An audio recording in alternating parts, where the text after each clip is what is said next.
Estamos iniciando mais um programa Saúde em Dia. Hoje nossa convidada é a odontopediatra, a doutora Liliane. Liliane, é um prazer tê-la aqui conosco, podermos explicar para os nossos telespectadores um pouco a respeito da odontopediatria para as mamães, né, principalmente, como cuidar dos seus filhos. Com certeza, doutor Luciano. O prazer é todo meu estar aqui com vocês. Doutora, o que vem a ser, o que é odontopediatria para você? Então, odontopediatria não é apenas cuidar do dente da criança. Ser odontopediatra é tratar da criança como um todo. Da criança como um bebê crescendo e não como um adulto em miniatura. Então, é olhar para a criança com um olhar diferenciado. Então, eu acho que isso é ser odontopediatra. Odontopediatra. Inclusive, eu acredito que até as mamães, né, as futuras mamães, eu acho que o tratamento, acredito eu, que seja já intraútero, né? Pelo menos pelo medicamento que usa, pela alimentação. Com certeza, né? Com certeza. A partir do momento que esse bebê foi gerado, né, a mamãe já está pronta para todos os cuidados, inclusive com os dentinhos desse bebê que está intraútero ainda. Exatamente, é ali que começa tudo, né? Tudo. Bom, vamos pensar que o neném já nasceu. Quando que a mãe deve levá-lo ao odontopediatra? Que idade? Assim que nasceu o primeiro dentinho. Nasceu o primeiro dentinho, então já é o Ela primeiro... já deve... voltando um pouco no que o senhor falou, no bebê intraútero, a gestante ela deve ter alguns cuidados, né? Com a alimentação, com a própria higiene, e é um momento em que ela está tão receptiva a receber boas informações que hoje nós temos o materno-infantil, temos programas para gestantes e que elas podem receber todo esse conhecimento. Depois delas terem esse conhecimento, quando levar o bebê? Aí sim, o bebê nasceu e ele vai... Está pronto para procurar um especialista, né? Está pronto para ir para o odontopediatra. Então, nasceu o primeiro dentinho, já é hora de estar procurando. O porquê levar o bebê com 6 meses no odontopediatra, se o dente não tem nada? É uma pergunta que muita gente, né, muitas mamães aí vão questionar. Fazendo, né? Vão questionar. Por que levar? Ele não tem nada. Justamente para isso, porque prevenir é o grande objetivo da odontopediatria, né? Ele não tem cárie, ele não tem nada, está tudo lindo. Em ordem, né? E ele é dependente da mãe, de todos os cuidados que a mãe vai proporcionar para ele. Então eu vou, como odontopediatra, orientar a mãe em relação aos cuidados que ela deve ter com esse bebê. Doutora, a importância da primeira dentição, qual seria? Nossa, porque eu acredito que tem muito a ver a primeira dentição com o futuro, com os outros futuros dentes, certeza, né? Com certeza. Então, a primeira dentição, ela é importantíssima. Ela tem como função a mastigação, a fonação, e ela guarda espaço para a próxima dentição. Então, o cuidado da dentição decídua é importantíssimo, né? Muitas mães perguntam, mas tem que tratar um canalzinho de um dente de leite, de um dente decíduo? Ele tem que ser tratado porque se ele não for tratado, ele vai, além de causar uma infecção, ele vai perder precocemente esse dente. E se ele perder precocemente esse dente, ele vai abrir um espaço e nós não vamos ter lugar depois para o dente sucessor. Olha só, é muito interessante, né? Muito então, interessante. Quer dizer, o cuidado, todas as mamães aí, principalmente que estiverem nos assistindo, né? Prestar bem atenção, que isso aí é uma coisa muito importante. Às vezes a pessoa não dá muito valor, né? À dentição, ao dente de leite, né? É muito simples, mas muito importante, né? E um detalhe que é muito importante é que nós temos um dente que ele nasce aos 6 anos de idade, aproximadamente. E ele é um dente permanente. Olha só. É cedo, então, né? Ele nasce onde a arcada é toda de dentes descidos, mas ele nasce e é um dente permanente. Não existe uma troca. Se não cuidar, caiu, acabou. Acabou. Muitas vezes a mãe chega no consultório e relatando dor no último dente. E você vai olhar, é um dente permanente. Ela fala, não, esse dente ainda não trocou. Ainda não trocou, é o dente de leite, mas, né? Mas infelizmente esse já é um dente permanente. Doutora Liliane, quais os cuidados que uma gestante deve ter com a sua saúde, né, em relação a respeito da dentição do futuro bebê? Em relação à dentição do futuro bebê, ela deve ter cuidados específicos com a alimentação dela, medicamentos que ela toma, e principalmente o que a gestante deve estar focada é com a saúde geral dela, porque ela estando bem, o bebê vai estar bem.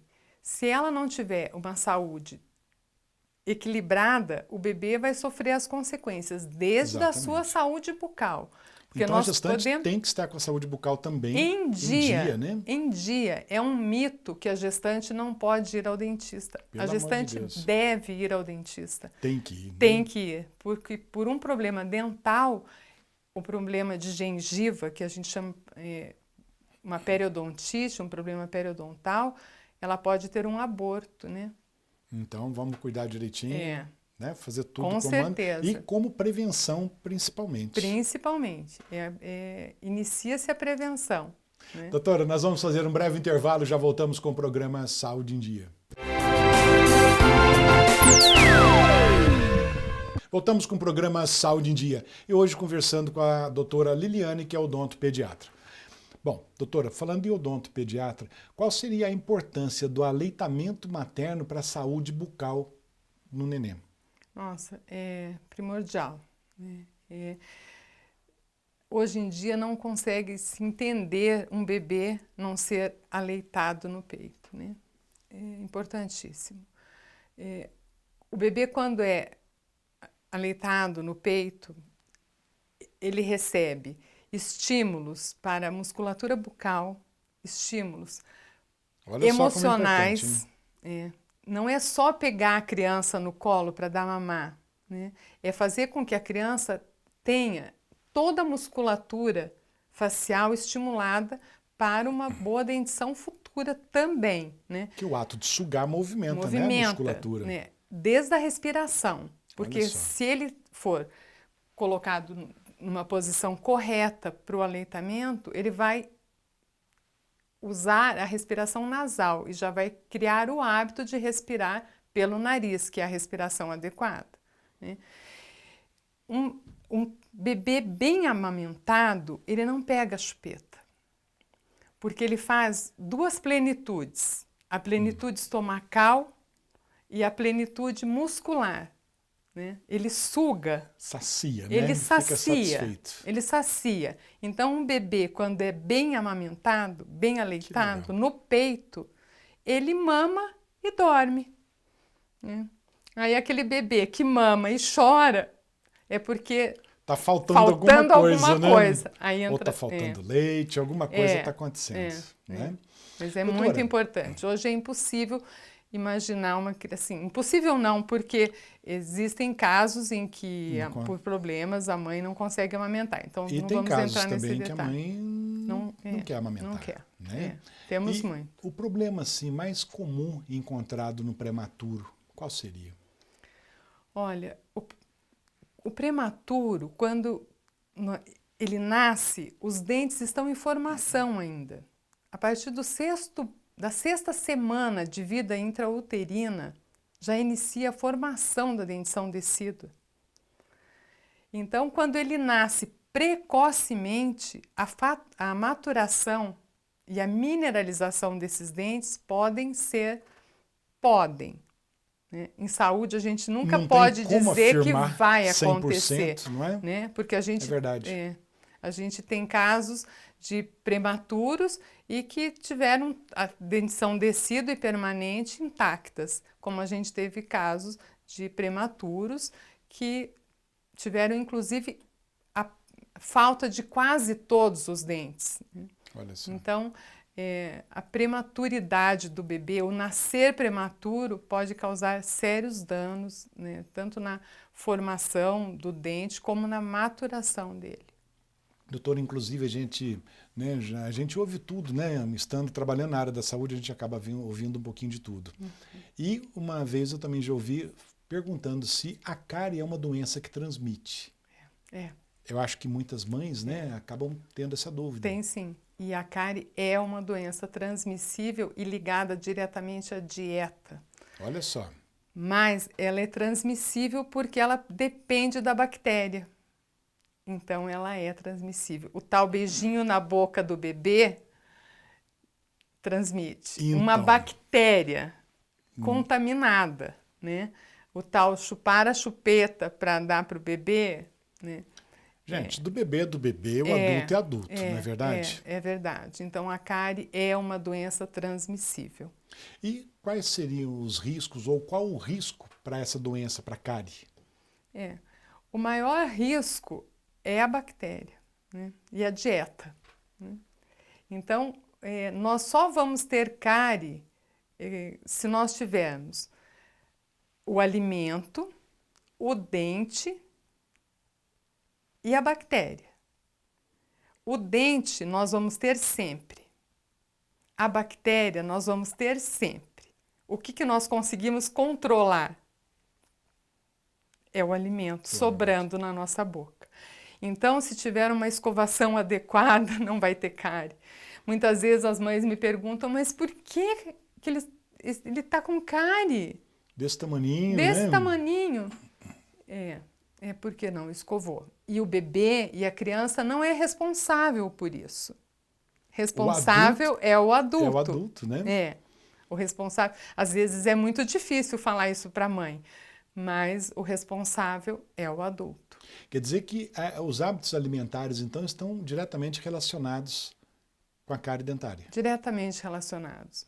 E nós temos alimentos que são alimentos mais e alimentos menos cariogênicos. Nós temos alimentos que são mais retentivos e alimentos que são menos retentivos. Porque o tempo que esse alimento permanece na cavidade bucal também é muito importante, né? Então, se a criança tem pouca saliva, ou se ela tem uma saliva muito ácida, ou se ela comeu bolacha recheada em vez de comer maçã. Então, tudo isso pesa quando você faz uma ficha de anamnese de uma criança. Bom, então falando quando que a mãe deve iniciar a higiene, então, dental, né, escovação no neném? E tem algum tipo de creme dental que seria mais específico, seria melhor? Bom, nasceu o dente, tem que escovar. Nasceu o dente, tem que escovar. Enquanto a criança não tem dente, a gente pode fazer o uso da dedeira, que é uma dedeira de silicone e que ela vai ajudar a massagear os rebordos alveolares e limpar.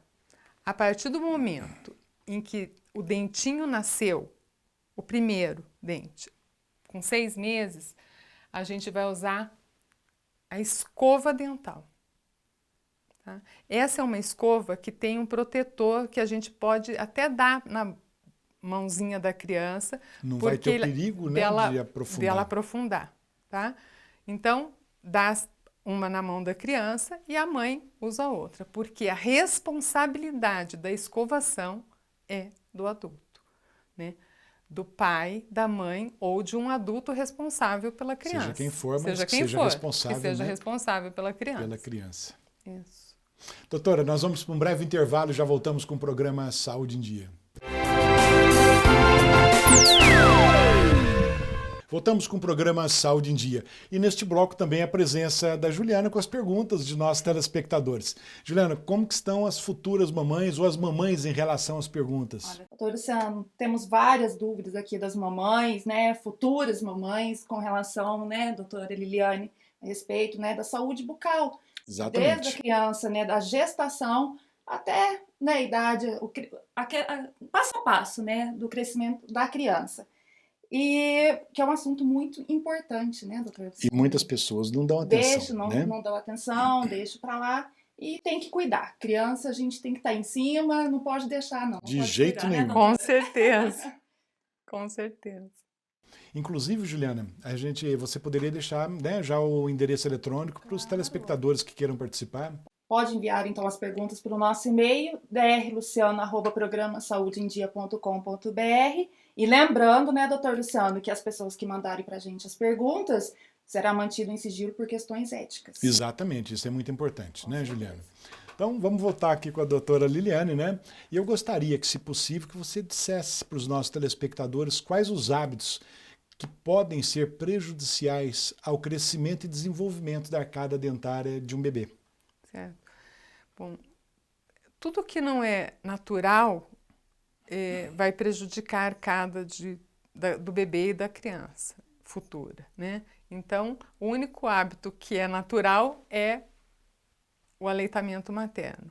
A chupeta, o dedo, a mamadeira, o paninho, morder lápis, todos esses hábitos vão criar problemas futuros. De uma maneira ou de outra, de uma maneira ou de outra vai interferir, né? Ou na respiração, né? A criança passa a respirar pela boca e vai ter uma deformação na arcada dentária, ou ela vai ter uma interposição de língua diferente e vai começar a ter um problema de fono, né? Um problema fonético, ela vai falar de uma maneira errada.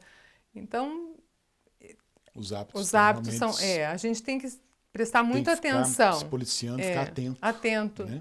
No que fornece para a criança, né? Porque somos nós, adultos, que fornecemos para eles. A criança ainda não está apta, né, para fazer sozinho, né? Não, ela recebe a mamadeira, a chupeta do adulto. E o fio dental, a criança pode usar? Ou a partir de que idade, de quantos meses? É uma pergunta boa, né, Juliana? É uma pergunta bem bacana e que eu recebo muito. A partir do momento que tem 2 dentes entre um ao lado do outro, já pode usar. O fio dental normal, e a gente tem também o fio dental que é uma alça e que facilita muito, né, o uso das mamães, né, que ela pode usar tanto... Facilita, não precisa estar com os 2 dedos, né? Porque a boca da criança é muito pequena, então às vezes enrolar o fio e passar fica difícil. A criança também não vai deixar, né? Fica com certeza não. Né? Isso daqui vira uma festa. Puxa. Né? Tem com bichinhos, né? E tem sempre a alcinha, só que esse é descartável, né? Inclusive, eu sei que você trouxe outras coisinhas aí, se você quiser mostrar para os nossos telespectadores, fica à vontade, que eu acho que é importante. Isso daqui é um mordedor em gel, que quando os dentinhos estão nascendo, normalmente coça, as crianças ficam muito irritadas, né? Então a gente pode usar o mordedor em gel. Uma dica é colocar o mordedor na geladeira, né? E sempre que a criança estiver coçando, né, estiver muito irritada, dá o mordedor geladinho, né? Eles usam também o nenedente, o antigo nenedente, mas pode ser usado também, só que deve secar a mucosa e passar pouquinho, porque ele é um anestésico. Então, se colocar muito, a criança vai engolir e aí é perigoso. Então, é um medicamento que deve ser usado com critério, né? Não é brincadeira. Aliás, tudo tem que ter critério. Uma coisa muito importante que eu acho bom falar é sobre essa escova, que é uma escova que tem uma ponta nas duas, que pode ser tanto nas duas como em uma só, que ela e ela facilita a limpeza do dente, certo? Ela é muito interessante, então, como nós falamos anteriormente, alimentos retentivos que vão ficar por mais tempo. Nas superfícies lisas, na escovação normal, você consegue limpar. Fica mais fácil. Fica fácil. Na superfície, na oclusal, o alimento fica preso. Então, essa escova, ela facilita a limpeza. Bem interessante. A escova também, às vezes a gente já pega, né? De qualquer jeito, vai lá para escovar achando que já está limpando, né? Ele tem uma técnica. Tem que ter toda uma técnica. Tem uma técnica para escovar, com certeza, né? Sempre da gengiva para o dente, né? Então, de baixo para cima, né? Na arcada inferior, na arcada superior, de cima para baixo, né? Não esquecer essa parte interna dos dentes. Então, a gente tem que, quando for escovar o dente de uma criança, mesmo o nosso, né? Olhar a boca como um todo, né? E não simplesmente para dar um cheirinho bom. Vamos passar só para dar uma tapeada, não, eu tô indo né? lá escovar o dente, dou uma escovada rapidinho, tá cheiroso, tá bom. Não, escovar o dente demanda tempo, né? É escovar, é passar o fio dental, é usar abitufo e a nossa responsabilidade sempre na escovação final da criança. Doutora, como todo programa, nós temos as perguntas, né, de nossos telespectadores. Você pode respondê-las? Claro. Vamos lá, Juliana. Vamos lá então, doutora. A partir de qual idade pode ser usado o aparelho dental? Bom, o aparelho dental pode ser usado a partir do momento que é diagnosticado uma maloclusão, né? A partir de 3 anos e meio, 4 anos, a criança já pode usar, né? Uma mordida cruzada, que é o mais comum, né? Ela já pode ser descruzada nessa idade. Qual é a dificuldade? A criança não permitir, e aí você aguarda mais um pouco. Mas se a criança permitir, já vai fazendo como prevenção, observou, né? a maloclusão, você vai tirando as pedras do caminho, não espera formar pedreira. Certo. Doutora, qual o tipo de escova que é ideal para criança? A que seja adequada para o tamanho da boca da criança, né? Então, nós temos inúmeros, né, para o bebê tem um tamanho de escova, de 3 anos tem um tamanho de escova, né? Essa aqui é para um pouquinho maior, 1 ano e meio, e depois para o adolescente e para o adulto, né? Então, o que é importante é não colocar uma escova muito grande numa boca muito pequena, né? Então, de acordo com o tamanho da boca da criança, você escolhe. Hoje, nós temos escovas que já vem determinada a idade. Você olha e ela já marca a idade adequada. É bem interessante. Facilita, né? Facilita, sim. Mamães, né? É. Sangramento gengival na criança. Quais as causas? Então, é muito interessante. O sangramento, ele é causado por uma inflamação gengival. E essa inflamação só acontece quando não existe a escovação, né? Um fator muito importante que eu esqueci de comentar e acho que vale a pena colocar é que muitas mães acreditam que o período em que estão amamentando não precisam escovar os dentes das crianças, que o leite materno é imune à cárie, mas Olha ele é só, hein? leite, ele fermenta e ele forma cárie. Então, é preciso sempre, o cuidado né? sempre, porque até a gengiva vai sangrar se não escovar, mamando no peito, né? A mamadeira, a criança que fica mamando, não mama, mas fica muito tempo com a mamadeira na boca, né? Ela vai ficar, além de mamar, chupetando. Exatamente. Né? Ela vai causar 2 problemas. Aquele leite fica durante muito tempo, ela vai ter um tempo maior do alimento na boca, problema gengival, maiores sangramento, problemas, né? cárie. Toma mais cuidado e tomar, né? Exatamente. Vamos Cuidado, tomar todos os prevenção. cuidados. Cuidado. Com os baixinhos aí. Cuidado É com isso os aí. baixinhos. Doutor, por hoje foram estas perguntas. Você que está nos assistindo, mande suas perguntas e dúvidas para o nosso e-mail. Lembrando mais uma vez, drluciano@programasaudeendia.com.br, e também curta a nossa página no Facebook, né, doutor Luciano? Exatamente. E também no Instagram, Programa Saúde em Dia. E se você quiser mandar uma pergunta, pode estar mandando também para o Facebook pessoal do Dr. Luciano. Né? Exatamente. Luciano Tadeu Simão Cross, que ele vai estar respondendo inbox para todos. Será com prazer. Né? E até a próxima semana, né? Se Deus quiser, né, Juliana? Se Deus quiser. Doutora, infelizmente chegamos no finalzinho do programa. Eu quero, antes de agradecê-la, eu gostaria que você deixasse uma mensagem para os nossos telespectadores. Muito obrigada. Eu que agradeço, doutor Luciano, ter estado aqui com vocês. E o que eu gostaria de dizer é que, mães, cuidem dos seus filhos, né? A prevenção é o caminho, né? O que nós temos que fazer é cuidar dos nossos bebês e das nossas crianças. Doutora, então muito obrigado pela presença. Tenho certeza que foi muito útil, né, para as mamães, papais, mas principalmente as mamães. Juliana, muito obrigado pela presença. Chegamos então ao final de mais um programa Saúde em Dia. Fiquem com Deus e até a próxima semana.